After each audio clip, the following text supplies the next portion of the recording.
नमस्कार मित्रांनो, आजच्या व्हिडिओमध्ये आपण बहिणींची 7-12 पत्रकी नावे नोंद झाल्यानंतर सदरच्या नोंदी कशा पद्धतीने कमी कराव्यात, ह्या पद्धतीला कायदेशीर प्रोसिजर काय आहे आणि कशा पद्धतीने ही नावं कमी करावी ह्या संदर्भात आपण आज व्हिडिओ पाहतोय.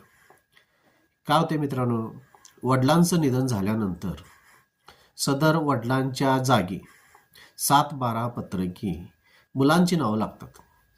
त्यामध्ये मुलगी असेल किंवा मुलगा असेल किंवा पत्नी असेल, ह्या सर्वांची नावं 7-12 पत्रकी नोंद केली जाते. आता समजा मुलींची लग्न झालीत आणि मुलींची 7-12 पत्रकी असणारी नावाची नोंद कमी करायची असेल तर ह्याला कायदेशीर प्रक्रिया काय आहे. काही मित्रांनो चुकीच्या मार्गानं नावं कमी करण्याचा प्रयत्न करतात. कुठं अर्ज दे, कुठं नावं उघडून हे करा, अफिडेविट खोटं घाला.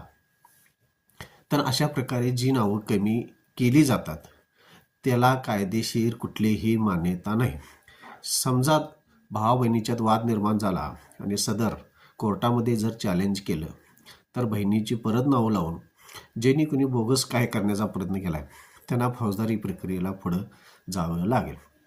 त्यामुळं असा कुठलाही प्रकार बोगस नावं कमी करण्याचा करू नका. सर बहिणींचं रजिस्टर ऑफिसमध्ये हक्क सोडपत्र घ्या आणि त्या पद्धतीनंच नावं कमी होऊ शकतात.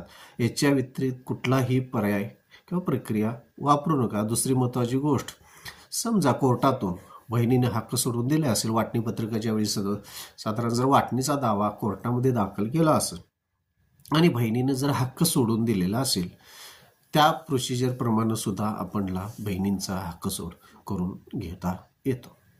नमस्कार.